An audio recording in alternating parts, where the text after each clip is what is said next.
Shalom, salam for the seven Christ. Dalam kesempatan ini, komunitas kami akan menyelesaikan konflik yang terjadi dalam komunitas kami. Berikut adalah proses dari penyelesaian konflik yang terjadi dalam komunitas kami. Selamat menyaksikan. Baik, salam teman-teman. Kita bersyukur kita kembali kumpul dan bersama-sama kita ada satu hal yang kita bicarakan ini dalam komunitas kita yang kita menyelesaikan konflik secara bersama-sama. Ya, sebelum kita mulai mungkin kita awalnya dengan doa, kita bersama-sama berdoa ya, kita sedang berdoa. Bapa di surga, kami bersyukur untuk kesempatan saat ini kami kembali berkumpul. Ya, terima kasih ya Tuhan untuk kekuatan dan kesehatan kepada kami. Saat ini kami akan saling berbicara satu hal ya Tuhan. Biarlah apa yang kami bicarakan ini terus membawa kami ya Tuhan supaya bisa lebih dewasa lagi, lebih khusus dalam pertumbuhan iman kami dan kerohanian kami. Kami mohon Roh Kudus-Mu tuntun kami, berikan kami hikmat supaya kami bisa menyelesaikannya dengan baik. Dalam nama Tuhan Yesus kami berdoa, amin. Ya, ya teman-teman, kenapa kita berkumpul? Ya seperti yang saya jelaskan tadi di awal, bahwa kita akan menyelesaikan dengan beberapa konflik yang terjadi beberapa hari lalu ya kita sudah lewati. Ya, yang pertama kita menyelesaikan yaitu berkaitan mengenai pembahasan kita kemarin ya. Kemarin kita sudah sempat bahas tentang adat dan budaya kita masing-masing ya. Sebenarnya itu hanya untuk sharing ya, sharing bagaimana budaya kita masing-masing ya. Tetapi pada konfliknya kemarin itu tentang pernikahan sama perceraian ya. Tapi itulah yang kita tahu bahwa pasti dalam budaya kita masing-masing punya cara pandang sendiri ya. Tapi kemarin saya melihat mata sama telinga itu sempat ada konflik, ada masalah ya, dan itu saya lihat tidak baik karena sampai saat ini kalian masih belum bisa saling komunikasi untuk saling tegur satu dengan lain itu kayaknya susah ya kan. Nah jadi ini kita akan menyelesaikannya. Namun sebelum itu saya ingin mendengar dulu terlebih dahulu kira-kira dari Mata atau terdengar dulu supaya menyampaikan apa yang menjadi masalah yang kemarin. Mungkin dari Mata terlebih dahulu bisa dijelaskan. Menjelaskan tentang perceraian tersebut. Ya. Nah, dari adat saya perceraian itu boleh teman-teman. Satu hal yang membuat perceraian ini terjadi karena ada satu masalah di dalam keluarga. Nah, di dalam perceraian ini kalau ada Jawa harus ada cara unggah-ungguh atau memulangkan cewek ke orang tuanya. Nah, di dalam adat ini si cowok ini berhak memulangkan karena keadaan si cewek ini sudah tidak tahan lagi dengan si cowok. Nah, begitupun sebaliknya, kalau si cowok ini harus dipulangkan ke orang tuanya si cowok tersebut dan menjelaskan bahwa cowok ini sudah KDRT. Nah, di dalam itu selesaikan dengan secara pribadi dulu. Setelah itu ada pembagian harta, entah itu harta benda atau hak asuh anak. Nah, di dalam hak asuh anak ini yang berhak untuk mengasuh anak ini siapa? Nanti ditentukan di pihak keluarga cewek tersebut. Itu dia ada Jawa. Boleh saja. Boleh. Boleh. Sabar. Saya memulaikan. Ingat. Jadi tadi ya itu tadi sebenarnya bahwa itu adalah adat dan budaya dari Mata ya, seperti itu ternyata. Nah sekarang nanti ini kira-kira apa yang menjadi dominannya tidak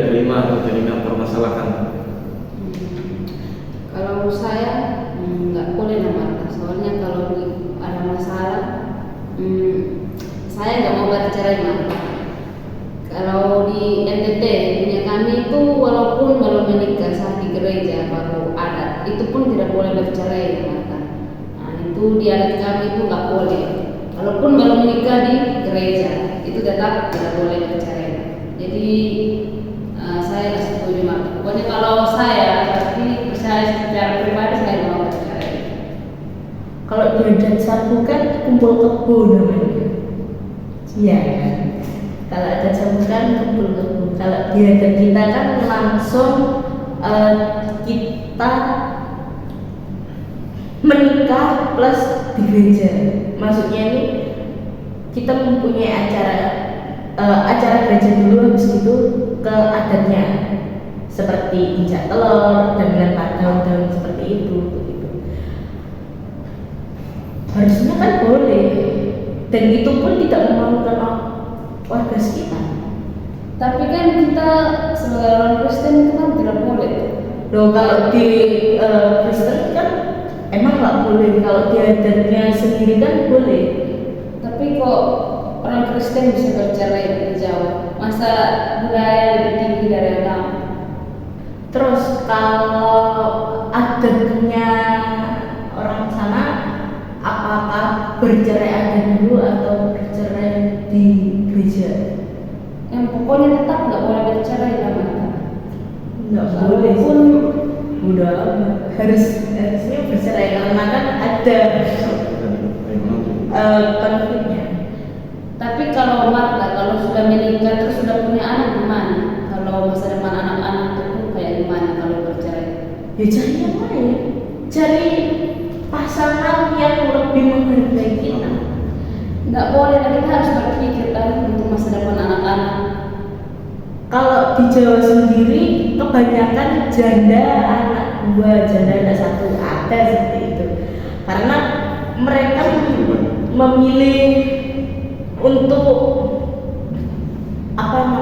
tidak menikah, membesarkan anaknya sendiri. Pokoknya kalau menurut saya itu cerai itu nggak boleh, Pak. Mana ada budaya yang begitu, maka. Mana ada budaya kok nikah ada dulu, habis itu nikah gereja. Itu Harusnya kan gereja itu daripada perjalanan. Nggak bisa kalau Kristen. Yuk, kita menikah Kristen dulu, habis itu baru adat. Nah, kan seperti Jawa. Tapi ujung-ujungnya bercerai ya. Ya kan sama saja. Karena kan di Jawa ini kan kekerasan kan begini. Yang lebih bagus punya umat kemana ada budaya memang tidak boleh bercerai. Orang Kristen pun bercerai ya apa? Oke, sudah ini tidak akan selesai kalian ini. Masalah yang nggak akan selesai kalau yang membuat selesai kalau kayak gitu. Ya itu namanya. Ya, teman-teman saya ingin mengingatkan kembali. Ya itu sebenarnya masalah mungkin ya karena dari budaya ya, perbedaan budaya itu pasti sering terjadi di antara kita. Ya budaya negatifnya seperti itu, budaya di Jawa mungkin seperti itu. Nah, tetapi bagaimana kita menghadapinya, sikap kita untuk melihat budaya sekarang, ya kan? Nah ini penting sekali teman-teman, kita membangun sebuah komunitas. Kita tahu tujuan awal kita adalah membangun komunitas yang benar-benar seperti Kristus sendiri ya. Nah ini yang penting sekali bahwa kita harus menghargai saling antara satu dengan yang lain. Makan juga dalam perbedaan itu penting sekali. Ya, artinya harus ada saling menghina satu dengan yang lain. Nah dari teman-teman saya selalu mendengarkan ya ini masalahnya yang masalah karena mungkin salah paham atau mungkin juga karena tidak saling menerima pendapat satu dengan yang lain, khusus dalam budaya. Ya, budaya Marta tadi seperti itu, kemudian budaya Penina demikian. Ya tapi kita sebagai orang percaya sebagai orang Kristen tentu kita harus tetap kembali kepada kebenaran Alkitab sendiri. Ya, mungkin tadi Marta sudah sempat menyinggung mungkin karena budaya ya. Penina juga kembali kepada kebenaran Alkitab. Nah teman-teman harus pahami bahwa Alkitab dengan budaya kita tentu akan saling bertabrakan. Nah ini yang harus kita melihatnya dari sudut pandang mana. Kalau kita lihatnya dari sudut pandang budaya, ya pasti akan seperti yang Mata katakan tadi.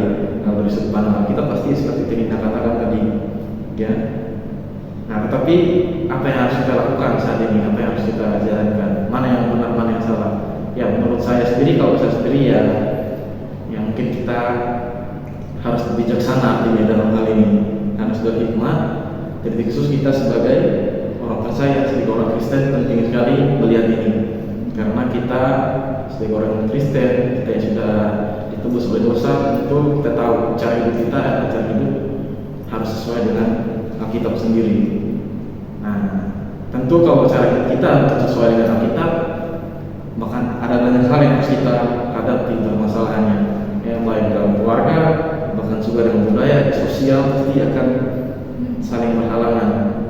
Ya, tetapi satu hal lagi, ya, tetapi karena itu hal yang tidak mudah, sangat sulit sekali untuk kita hadapinya. Tapi kita harus membawanya itu dengan bijaksana dan hikmat. Ya. Ya, di sini saya juga menghargai setiap budaya kita ya, setiap budaya dari Marta saya menghargai seperti itu. Dan Benina juga demikian. Ya, tetapi kalau kita kembali kepada kebenaran Alkitab, maka kita harus melihatnya dari sudut pandang Alkitab, itu penting sekali. Ya, ya mungkin ya, kita tidak boleh karena salah pemahaman atau salah kita melihat, kita tidak boleh saling menjelekkan di sini ya. Artinya kita belajar untuk saling menerima budaya masing-masing. Ya, kita saling belajar menerima. Apakah tapi dalam hal ini bukan berarti kita saya lebih senang budaya ini, saya bisa, tetapi kita mau belajar budaya itu kita menghargai, ya kita menghargai. Tetapi kalau kita kembali kepada kebenaran kita, pasti kita harus dengan bijak dalam menghadapinya, tidak berdasarkan pengertian kita sendiri atau berdasarkan pengertian dari budaya, tetapi kita melihat dari sudut pandang kita. Ya, ya sebenarnya teman-teman itu masalah yang biasa, tetapi ya, jangan sampai karena konflik ini kita akhir bubar komunitas kita yang kita sudah bangun ya kan komunitas ini kita bangun supaya saling mempererat di dalam Tuhan sendiri, kita saling dewasa satu sama lain, itu penting ya. Yang saya inginkan sebenarnya itu artinya kita sama-sama cerita, kemarin kita sudah sepakat kita hanya menceritakan ya, bukan saling menjelekkan, itu penting ya. Sekarang saya mau bagaimana dari kalian berdua sendiri lah, antara Benina dan Marta, kira-kira bagaimana sikap kalian betul-betul saling menerima satu dengan yang lain itu seperti apa, ya kan? Artinya walaupun ada perbedaan secara budaya, mungkin latar belakang mungkin, tetapi untuk saling menerima itu seperti apa sikapnya? Iya, bisa saling memahami sih. Kalau bisa satu sama lain itu bisa saling menerima budaya, kan memang kita beda-beda pulau, jadi pasti budaya kita juga berbeda-beda. Saya setuju. Karena kan orang kan sepertinya kan berbeda-beda, tapi kan kita nggak harus menyamakan sikap kita ke orang lain begitu. Terus saling menghargai kalau sudah berkeluarga begitu. Ya betul sekali teman-teman ya, teman-teman. Ya, saya tahu pasti setiap apapun itu pasti ada alasannya ya. Seperti bicara pasti ada alasan juga. Tidak berbicara juga pasti ada alasannya juga. Itu penting sekali. Ya, sekarang saya mau lihat kalian berdamai. Sekarang saya berdamai, saling berjabat tangan, saling minta maaf, supaya masalah selesai. Maaf. Ayo, ya, sudah saya maafkan kan, tidak boleh saling dendam karena mungkin perbedaan kita sendiri dan budaya kita ya. Tidak boleh kita saling mendendam ya. Itu penting, kita saling menerima satu yang lain. Itu tidak boleh. Kita bersyukur hari ini sudah selesai. Ya, artinya tidak ada musuh lagi ya, saling tetap kita mau bangun komunitas ini untuk kebersamaan kita. Ya, apa yang kita ada di mana saja yang kita harus bisa belajar menyesuaikan diri. Ya. Ya, demikian teman-teman ya, bersyukur bisa menyelesaikan persoalan masalah ini. Dan ini menjadi pembelajaran buat kita juga, di mana kita berada nanti kita bisa belajar untuk bisa menentukan diri kita, dan di khusus kita sebagai anak-anak Tuhan yang kita bersyukur kita harus bisa belajar dari budaya juga, belajar satu sama lain, menghargai itu penting sekali dalam hal perbedaan. Kita bersyukur untuk masalah ini selesai, dan Benina sudah kembali terdamaikan. Oke, Marta, bagaimana juga aman? Ya, kita bersyukur ya, kita sama berdoa, kita bersyukur Tuhan sudah pimpin kita untuk menyelesaikan persoalan ini. Kita satu dalam doa. Ya Bapak di surga, kami bersyukur untuk kesempatan ini yang yang boleh menyelesaikan atau beberapa masalah mungkin dalam budaya kami atau mungkin karena latar belakang kami perbedaannya Tuhan. Kami mohon biarlah tolong kami supaya kami bisa saling menghargai satu sama lain, saling menghormati di dalam kasih ya Tuhan. Terima kasih. Kami mohon biarlah Tuhan terus berikan hikmah, berikan pengertian supaya kami terus mengandalkan Engkau ya Tuhan di dalam kebersamaan kami. Terima kasih ya Tuhan untuk Marta bersama Nina yang sudah kembali berdamai. Biarlah kami boleh kembali di dalam persatukan dan bersama dengan Kristus di dalam persekutuan Kristus. Kami boleh mengerjakan komunitas ini ya Tuhan untuk menjadi dampak, boleh menjadi teladan bagi orang-orang di luar sana juga. Terima kasih Tuhan, terima kasih. Kami menyerahkan komunitas kami ya Tuhan, lebih khusus kehidupan kami secara pribadi ya Tuhan, supaya kami benar-benar dewasa di dalam Engkau. Dalam nama Tuhan Yesus kami berdoa dan bersyukur. Amin. Demikianlah hasil dari penyelesaian konflik yang terjadi dalam komunitas kami. Kiranya boleh menjadi berkat dan motivasi bagi kita semua dalam membangun komunitas yang mengutamakan kebersamaan di dalam Kristus. Salam for the disciple Christ. Salam.